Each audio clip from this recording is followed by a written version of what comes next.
I love when you have the opportunity to, or when I have the opportunity, because you might not like it.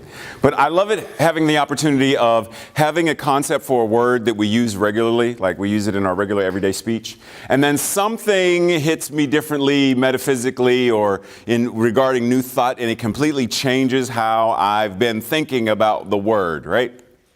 So today we're going to talk about this whole concept of existing and what that means, because I remember not so long ago, I would say things like, you know, we're not supposed to live, we're not supposed to exist, we're supposed to live life. We're not supposed to exist, we're supposed to live and live fully. And then this guy by the name of Eric Butterworth, familiar with him? Writes this tiny little book called The Concentric Perspective, What's in It From Me? And in the introduction, just in the introduction, let me share something with you. Because mind you, this is the introduction. It's not even the meat of the book, it's the introduction. He says, we sometimes call ourselves truth seekers. But the truth is that there is no need for seeking. We must first learn not to seek out there. For when we seek, there is a tendency to go window shopping, and thus to achieve a consciousness that is a patchwork of metaphysical slogans. Truth is within, not something to search for, but something to awaken to and release. Truth is at the center of you. The mystical point where God becomes you, a point of changeless oneness. You exist, which means stand forth. You are the activity of God expressing or pressing out into visibility as you. It's deep, right? So the center within you is God at the point of you, at the root of you, the ground of your being. You are being you. You are the self-livingness of God. In a more real sense, you are the self-givingness of God. The highest objective of human experience should always be to give way to life. So here we are, 2019, and there are a lot of things going on. A lot of things going on. And it's easy to become, for lack of a better word, obsessed with the blah, blah, blah of life, whatever that is. Even when it's something that's really tangible to ourselves, like there's something going on, there's a toothache, or there's stress, or there's something right here that I'm feeling when I wake up. Right here, I feel it. I'm not talking about the news. I'm not talking about the neighbors. I'm not talking about the in-laws or outlaws. I'm not talking about any of them. I'm talking about right here. There are moments when we get obsessed with the blah, blah, blahs of life. Right? Anybody know what this means? What? See, I make sure I give you a hug, but when served, yes. I think, therefore I am. I think, therefore I am. So pause on that for a second, and let's go back to this idea of existing for a moment, right? A couple of weeks ago, we celebrated, some guy died on a Friday and came back on, was it? Oh, Jesus, Yeshua, Jesus, right. So, just you know, because that's his last name? Sweet Christmas. So get this. So like Butterworth said, this whole thing of existing, right? But the etymology of exist means to step out, to stand forth, to emerge, to appear, to be. So didn't Yeshua stand forth? Didn't he step out of? Whether there are some who believe it's a literal grave, tomb, that's a debate for a completely different Sunday. But for right now, whether it's a metaphorical, metaphysical, allegorical, whatever it is, he stepped forth. He stepped outside of the status quo of this belief system and said, but there's a new way. There's a new way of being in the world. And in order to do that, because we're still with this idea of existing and the etymology to step forth, to have a surge of life, to have life resurge within us, we have to change our consciousness about how we're living. We can't just live and, go about life in the same old every way. So this idea of resurrection, insurrection, resurgent, insurgent. What's the common root for all of those words? Surge. So for those who cannot see this, resurrection, rise again, to appear again. Insurrection, to rise up. Resurgent, to rise again. To lift oneself, to be restored. Insurgent, one who rises in revolt. Who rises against. To stand high, to gather force. Surge being the root of all of these. To rise, to swell, to get up, to ascend. If we're going to really change our lives to the point where any of our vision statements, mission statements, any of our truly spiritual work, if we're really going to get to the meat of this and change the world, we have to be willing to do this. We have to be willing to let the old paradigms and old consciousness go. We have to let the old ways of being die that we may rise again. Now, when I say the old ways of being, any concepts that we have of lack, limitation, scarcity, or separateness are the old ideas and old paradigms we have to release and let go of if we're going to do this. Otherwise, we are bound by the laws of man, which says women are less than. The laws of man say this, though. The laws of man say this shade of color, not so important. The laws of man say that if you don't have a certain amount of money in your wallet, your purse, or your bank account, you are one of the poor. And the poor, the rich get richer and the poor. Those are the laws of man.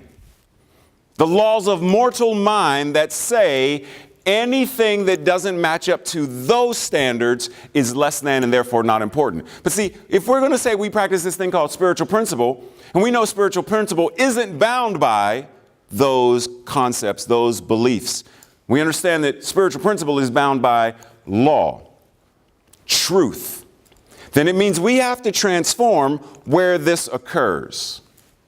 We have to transform it in our consciousness, in our ways of thinking. There's this guy by the name of Ernest Holmes, who says in his book, The Healing Anatomy of Prayer, but we do believe this, that we are living in a spiritual universe right now. The universe is a spiritual system. It is intelligent and governed by intelligence. Because it is intelligent, it is a unity. Because there is nothing unlike it with which to divide it, therefore it remains a unity. That which is a unity, whether we think of it as a large or small one, because it is indivisible, it is present in its entirety at any and every point. That is what is meant by the omnipresence of God.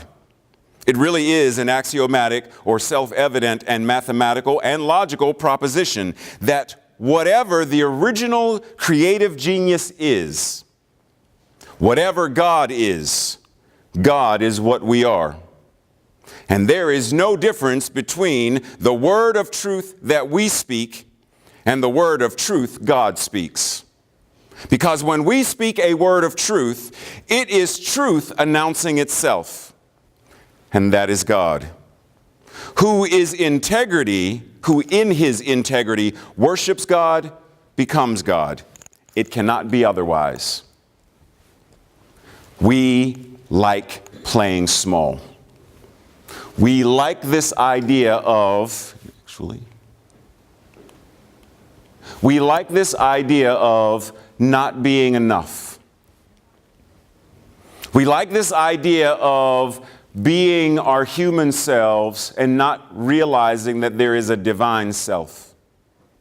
Except when we gather in such wonderful places as this, where we are reminded of it.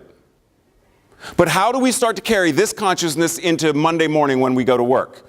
How do we carry this consciousness into Wednesday when we have a doctor's appointment and we don't really like the doctor all that much because we know the doctor's all man.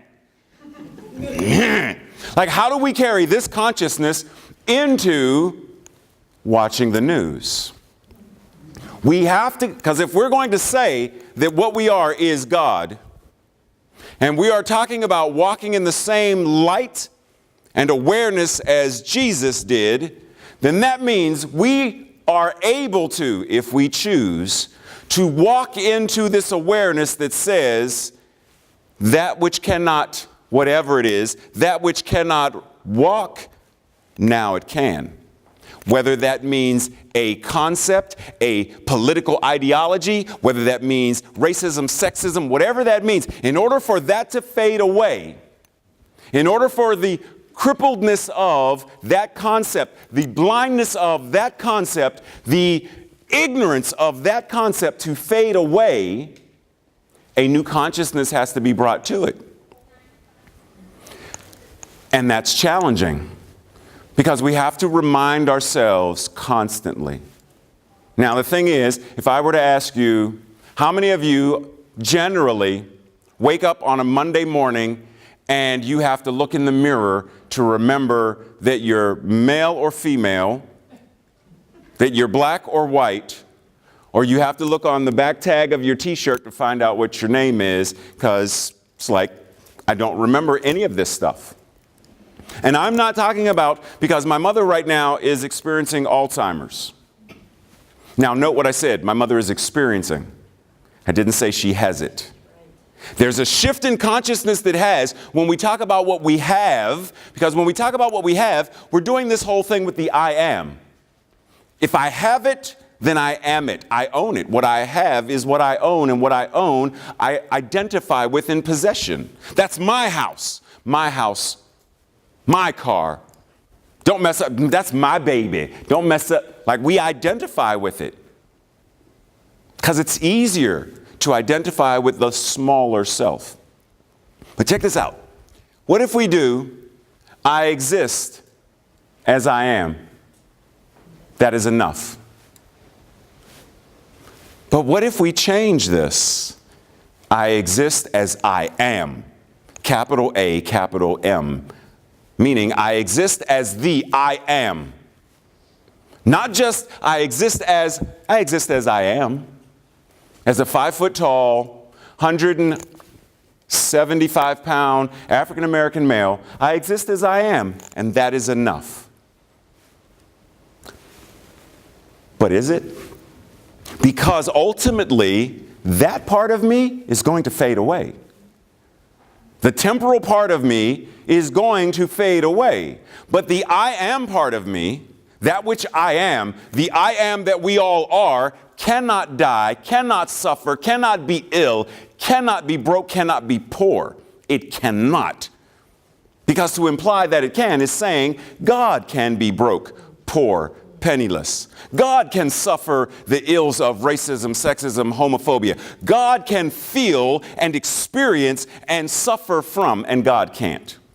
Because that which God is knows only love, knows only peace. We experience it in our human experience and life. But we get to change that when we change the way we think about ourselves. We get to change how we show up. So one of the things that I heard y'all mention today is this young lady said, so I know that a whole bunch of y'all got gardens, and what y'all do is y'all go out in y'all gardens and y'all see that and you're like, it's a weed, get rid of it, And what she said is, what I heard her say is, change your consciousness about how you see things And then the way you see things changes. And then you identify that this is useful. And then because you see it as useful, you get to benefit from it. But in order to do that, you have to change your consciousness about it. And that's just a weed. How many of us are going through our lives and we don't want to let go of the weed consciousness related to family members who have always been the thorn in our flesh? How many of us are going around with weed consciousness because, there's that whoever, wherever, in political, wherever, who we don't like, whatever. Weed consciousness. I wish I could just rid-X it. Weed be gone. Psst. Give me another can. Psst. Like we go through our lives with this idea of, I don't like this thing and I want it to... Rather than acknowledging, wait a minute. There is one power and one presence, God the good, omnipotent. There is one. That means everything, including that weed, is God in expression. That means everyone, including my older brothers and including everyone. All of them, God in expression. But see, nothing changes in our lives until we change. If we're not willing to change, then what's the point? Until we get to that point where we acknowledge and we can see the I am in ourselves, then namaste, it's airy-fairy and it means nothing. It's like, hey, hang ten, aloha. It doesn't mean anything. Because what we know from namaste is that which is divine in me, that which God is as me, being all there is, sees and recognizes itself in another. And because it loves itself so much, it must bow before itself. But if I can't see that kind of love and joy and magnificence in my own eyes when I see my face in the mirror, there's no way I'm ever going to look into another face and see it. Several years ago, some of you who know me may have heard this story. Several years ago, I'm walking down Constitution Avenue and a truck full of young white guys drive by and they call me the N-word. Now, I'm walking first and just walking and I hear it and I go about my business. It's Washington, D.C., Constitution Avenue. You're going to hear all kinds of things. I'm just walking. And I hear it, but I in one ear and out the other. And I keep on going. And I hear it again and it's louder. And I see a group of people over here react. And that's when I realized they're talking to me. Wow. Now, the thing is, the average person wants to get angry. And my first thought was, thank goodness I'm not a comic book character because I may have lifted the truck and shaken them out of it. Just because I wear superhero socks doesn't mean that's a completely different subject.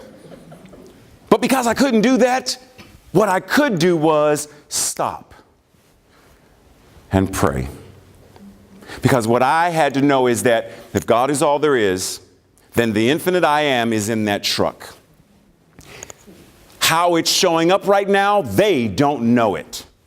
So what I'm going to do is anchor myself in this knowing for them.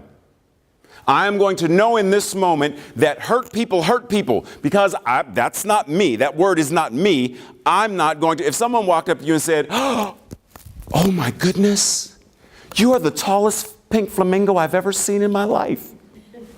You laugh. But you laugh because you're like, that's so ludicrous.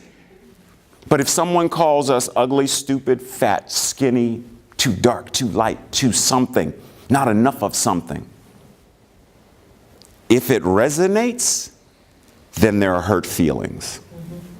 So, but what we could do in that moment is identify, thank you for bringing me that gift. Because I want to lash out at you for calling me that, but it's not you. You reminded me that there's something in me that needs healed. Because in that moment, I'm not addressing that. Because those words, too fat, too thin, too this, you're a woman and you're gay and you're this and you're this and you're this. Yeah, but I also am that which I am. And so your words fall empty and useless if we move from a place and from a consciousness that knows and knows that it knows who and what you are. In order to do what Jesus did, stand forth. Step out of the old paradigms. Step into a new way of being. Exist as a completely new, transformed being that knows and is able to identify love, because it's what you are. Light, because it's what you are. Magnificence, given a body, because that's what you are. If God is all there is, then right here, right now, nothing need be added, taken away. You are whole, perfect, and complete right now. Amen. Let that sink in right now, because to imply that it isn't means that somewhere there exists in the allness of God, somewhere God is showing up as less than itself. And that's not possible. Charles knew it, Myrtle knew it, Holmes knew it, Butterworth knew it. Now it's time for us to step into this knowingness that says, I know. And if I don't know right now, then I am willing to exist at a new level of being that is willing to know. I am willing to exist as the I am that I know that I am. Let's meditate.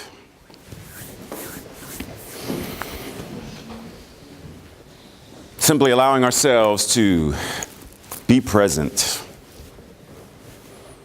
Allowing the body to move with the inhale and the exhale that the body intelligently already knows how to do. We need not tell the lungs, puff up, push out. The lungs already know. The chest rises, the abdomen rises, and they both fall as the breath goes out. And as we surrender in this breath, what we do is we allow that which is the universe to breathe itself as us. And in this allowing, there is no worry, no concern for where the next breath will come from. There is no worry or concern or obsession with where the last breath went. We simply allow and are present in this inhale and this exhale. Present to the infinite, that which is the universe, that which is God, that which is spirit, that which is life itself, living, moving, and having its beingness, incarnated in form right here, right now, as each and every one of us. It is said that God is a circle whose circumference is nowhere, yet whose center is everywhere. Therefore, right now, where we are, the center of God is, individually and collectively. God is all there is.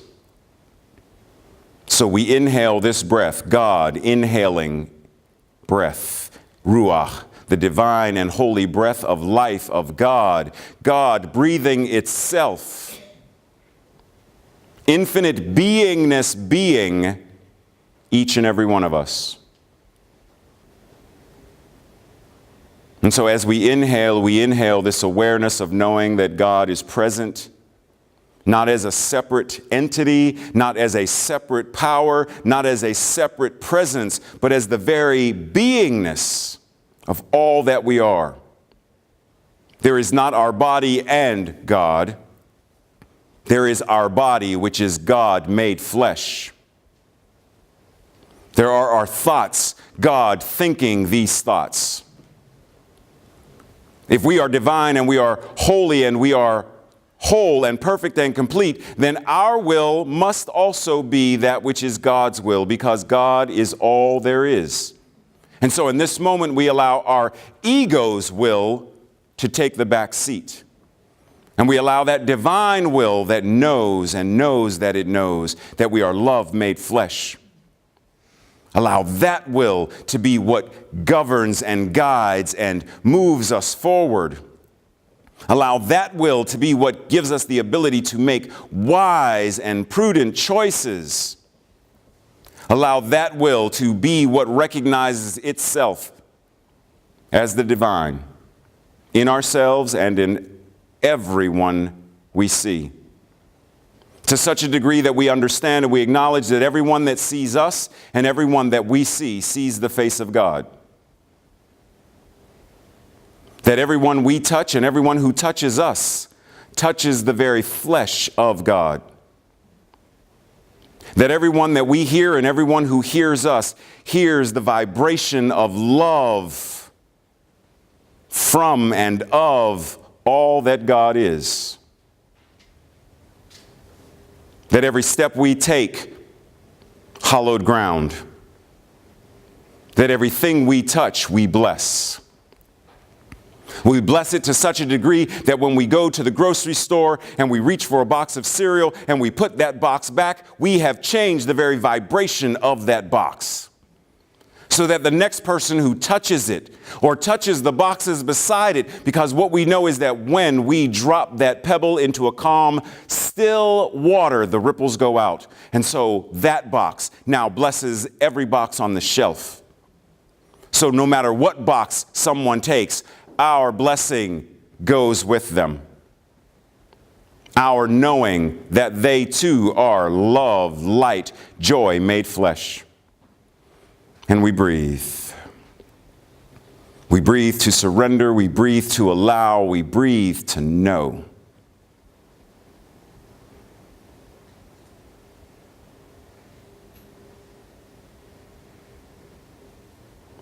And as we allow this breath to come and that breath to go, we bring our awareness back to the room. We bring our awareness back to our bodies. We bring our awareness now elevated to this new, upgraded way of existing, way of being, presence in this world. There is one life. That life is God's life. That life is powerful beyond measure. It is creative, it is imaginative, it is loving, and that life is our life right now. And so it is. Amen.